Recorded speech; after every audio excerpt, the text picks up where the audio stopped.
I thought I should talk through the relationship a little bit more from the Friday class for these versions of the rotational wave functions that I've been putting up, and how we count theta nodes and cycles in phi, cycles in slinky, and also how these representations of the wave function maybe relate to the orbital representations that you're a little bit more used to seeing.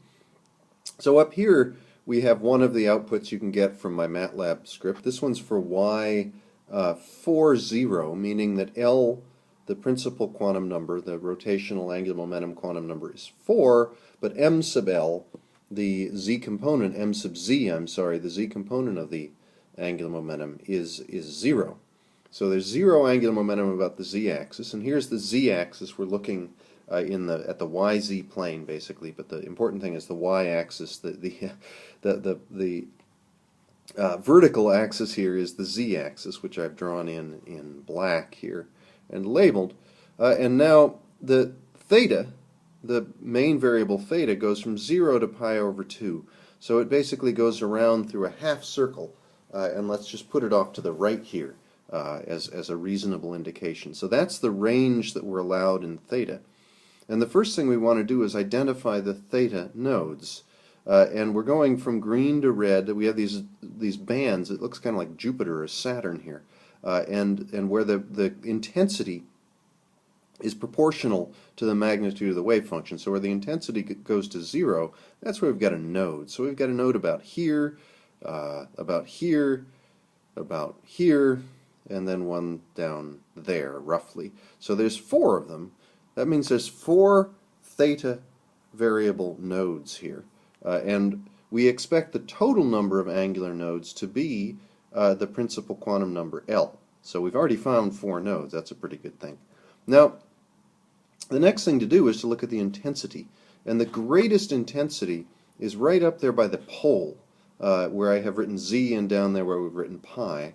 And so we expect the value of the wave function to be highest right up there at theta equals 0 and down at theta equals pi. And so in a polar coordinate there, we draw the amplitude of the radius vector proportional to the amplitude of the function. So as I head in from theta equals 0 toward that node, the amplitude is going to go down to 0. And so we draw this curve here in green that goes down to 0 at the node. And then green is going to be one sign here, so it switches sign. Green is equal to a phase angle of 0. We're going to switch sign to a phase angle of pi and turn red. And it's fairly intense there at the mid-latitudes, but not as intense. So we're going to go up and back down, where the maximum, again, is pointing to the maximum intensity there in the mid-latitudes, and back down as we hit the second node. And then we change sign again. We go back to green, but it's not very intense, so we're going to come out this way for a little bit near the equator. And then it's quite symmetrical down in the next 90 degrees. So we have another red lobe there, which once again is about exactly the same amplitude, in fact, if I draw it right. And finally, this very, very intense green lobe down by the south pole. And it only goes that far, because in theta, we only cover this amount of the space. And so that's the rough representation. This is more like you're used to seeing in those representations of orbitals, where how far it's sticking out in some sense corresponds to how intense the wave function is at a given angle. And then the other part of this is going to be the variable phi. So variable phi is that as we spin around that z-axis in the xy plane, and that would be represented as changes in the color, because the color is giving the phase angle as we vary phi. So we don't see any change in color. So as we go around phi, nothing happens. There's no cycles in phi. So there's no phi nodes, and the total number of nodes is just equal to the number of nodes in this function. I advanced a little too fast there. And so this is there's no phi dependence at all, just the theta dependence. We've got those 4 nodes in theta. We go green to red to green to red to green, and the intensity that you see in my representation is sort of equal to how big those various lobes of the wave function are, because that's their amplitude in this sort of polar representation. And then we'd spin that whole thing around through 2 pi, which is how far phi can vary, and we'd spin out the sort of p orbital like looking lobe at the poles at theta equals 0 and pi, but then we'd have these kind of donut cylindrically symmetrical red and green lobes, spare tires almost, as we got down near the equator there. Now the other part of this is that, so we have no z angular momentum here, and that means that the probability of being found near the equator should be very small, and in fact it is very small. It's not zero, but it's very small.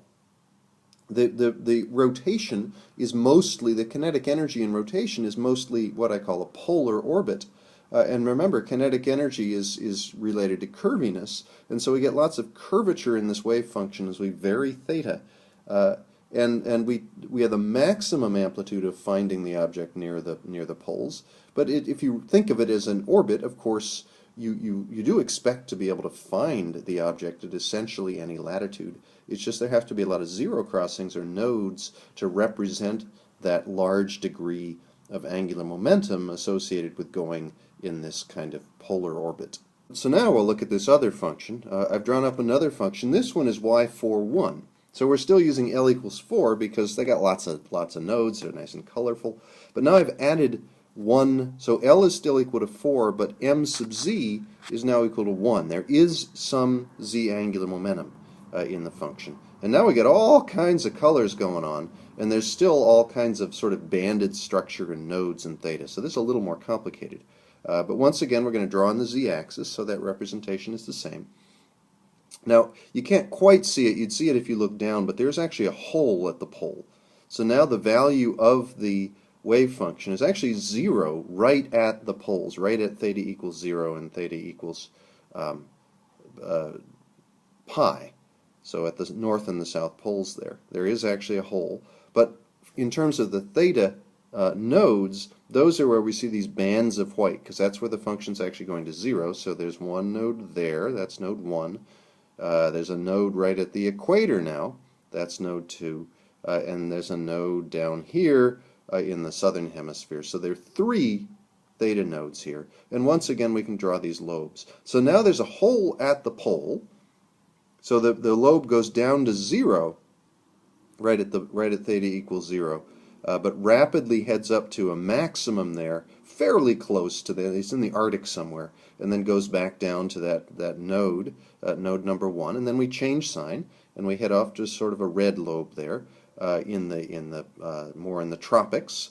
We change sign again, and so now we get a green lobe in the southern tropics, and we change sign again. And we've got a red lobe that's equal amplitude to that green lobe in the northern hemisphere, but it's opposite sign. So we've got 3 nodes in theta, but we expect from the L equals 4 to have 4 total nodes when we count angular nodes. And that's because we can see color now. We can see changes in color. And those changes in color are because when we go around in phi, the value of the wave function as this phase angle, which is the color scale, is changing. The value of the wave function goes from 1, or this multiplying the wave function, is 1 when we're off in this quadrant that or the sector that we've drawn as we varied theta. But then as you go 90 degrees in phi, that's going to become I, and I is a phase angle in let's say it's about orange.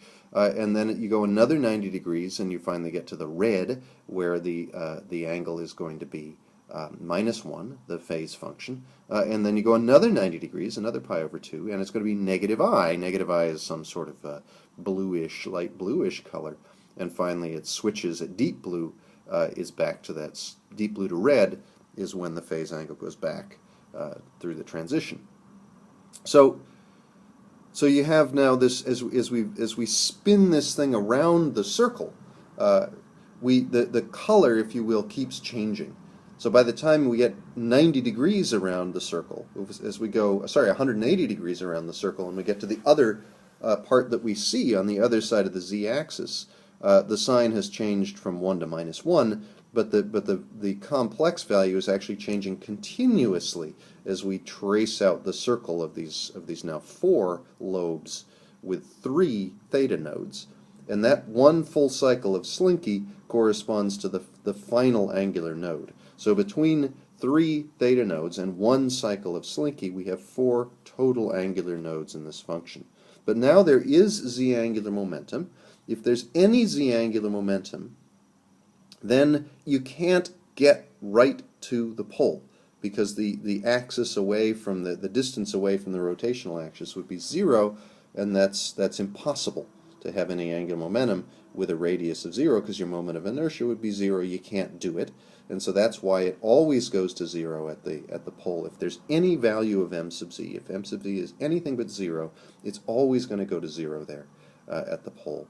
There's not very much z-angular momentum, but there is some, and thus the color starts to change. We go through 1 cycle in this case. If we look straight down from the pole, we would just see these little candies, little lifesavers going through 1 cycle of their sequence. So that's basically how this plays out. You can look at these color maps and translate them into the more geometrical shapes that you're used to seeing in the polar coordinates. And I think that should help you get a little bit better sense for how this thing plays out.